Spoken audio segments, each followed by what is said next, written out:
You hear a sentence like that, and you just know something terrible is about to happen. It's that perfect, chilling little hook that promises us what seems harmless is anything but.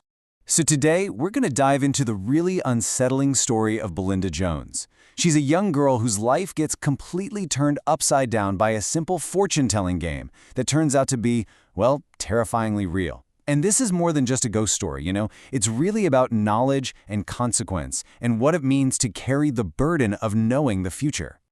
So where does a story like this even begin? Well, like a lot of really creepy tales, it all starts with something that's supposed to be fun. A birthday present for a little 7-year-old girl. Yeah, so imagine this. Her mom, Sheila, is at the store and sees this bright, colorful box. She thinks, oh, this is cute, a fun little novelty toy. Inside, you've got these beautifully illustrated cards, you know, moons and shadowy pads and black cats. All the stuff that, looking back now, feels a lot less like a game and a lot more like a warning. It's just the perfect, innocent start to something that is not innocent at all. And this right here, this is where everything starts to shift, right? On the one hand, you have what it was supposed to be, a novelty, something harmless, just a bit of fun. But on the other hand, you have what it actually became, consistent, feared, and, this is the really disturbing part, infallible. This is the exact moment a toy becomes an oracle. So the very first night she has them, Belinda decides to try it out. She asks a simple kid question, you know, what's going to happen tomorrow? And the card she pulls is weird. It's really specific. It shows a swing, but with the chain snapped. To her, it's just a strange picture. It doesn't mean anything. And bam! This is the moment it all changes. The next day at school, a kid takes a little tumble because a swing breaks. It's a minor thing, nobody's seriously hurt. But for Belinda, who remembers that card, this is the point where coincidence starts to feel a lot more like cause and effect. The power of these cards is now officially established. Okay, so things start out small, but now we get to the event that just shatters any idea that this is just a game. A playground curiosity is about to become something so much darker. So let's fast forward a bit. Belinda is 9 now, and she's got this reputation on the playground, you know, the girl with the magic cards. It's mostly just fun and games, predicting a lost teddy bear or a surprise quiz. But then, one of her classmates, Carmen DeLenz, who's a total skeptic, calls her out in front of everyone. And just like that, it's not a game anymore. It's a showdown. Now, the card Belinda draws for Carmen, I mean, look at this thing. It is not ambiguous. It's not like a storm cloud you could interpret a bunch of different ways, no. It's a dark carriage, the kind you see in old photos of funerals. Even a kid knows what that means. There is zero room for misinterpretation here. It is final. And then she says it. Just plain and simple. In that moment, Belinda goes from being the weird kid with the cool card trick to, well, a harbinger of death. You can just imagine the other kids standing there in stunned silence, not knowing if this is some kind of sick joke or something way, way worse. But you know what's maybe even creepier than the prediction itself? It's how Belinda says it. She's not defensive. She's not trying to argue. She just states it as a fact. Her total unwavering belief in the cards is what really chills everyone to the bone. It's like she already knows she's just the messenger for a truth that cannot be changed. 2 weeks. That's all it took for the absolute worst to happen. Carmen is killed in a car accident, and the prediction comes true with this horrible, devastating precision. The power of the cards is now validated in the most tragic way you can imagine. So what happens next? You'd think maybe there'd be some kind of awe or wonder, right? But no, it's just pure, uncut fear. All that childhood curiosity just curdles into suspicion. Parents start telling their kids to stay away from Belinda. The whole community turns on them, and suddenly the Jones family are outcasts.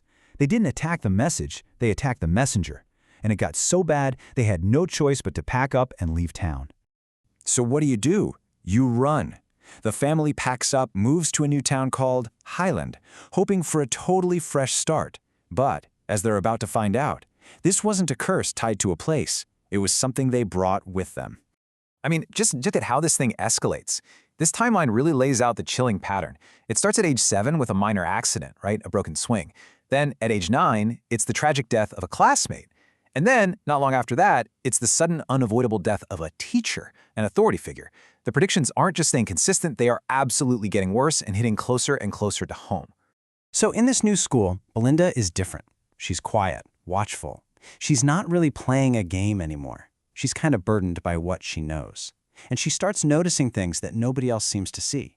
Her teacher, Mrs. Adams, will just pause in the middle of a sentence or touch her head for a second. Tiny little things, but to Belinda, it's a pattern she's starting to recognize. She can't help it. She feels compelled to consult the cards again, this time in private. And the images she gets are once again crystal clear. A candle that's almost completely burned out, a figure with their hands to their head, clearly in pain, and then a final card that just screams stillness, finality. It's another unmistakable prophecy of death. And then, it happens again. Just days later, Mrs. Adams collapses in front of the whole class and dies from a brain aneurysm, exactly as the cards foretold. The pattern is now set in stone. A prediction is made, and an inevitable, tragic consequence follows. And this is where the story gets truly heartbreaking. Because after a classmate and after a teacher, the curse, the knowledge, it turns inward. It's about to hit her own family. It's just this awful three-step process, isn't it? First, she asks the one question she is probably most terrified to ask. Second, the cards give her an answer. It's not specific, but it shows disruption, things breaking, and an end. And third, the outcome. Just days later, her dad dies in a car accident. The prophecy is fulfilled again. And this right here, this is the question that haunts the entire story, isn't it? This is what takes it from just being a scary story to something deeper, where the card's just showing her a future that was already written in stone, or, and this is the really chilling part, were they somehow making it happen? It's that classic, unanswerable question about fate and free will. So, where do you go from there? After this final, absolutely unbearable tragedy, what could you possibly do? How do you live with something like that? Her mom's choice here it's fascinating, really. She doesn't burn the cards. She doesn't chuck them in a lake. She seals them in a box and puts them in the back of a closet. It's like she can't bring herself to deny their power. It's too real, but she is way too scared to ever use them again. She's admitting that some knowledge is just too terrible to know, but too real to simply destroy. And that's where the story leaves us. It turns the camera around and points it right at you, at me, at all of us. It makes you think about the real weight of knowledge. Because honestly, if you had that power, if you could see what was coming, would you really want to look? Is ignorance actually bliss? Seriously, think about it. If you had those cards in your hands right now, would knowing really make you better off?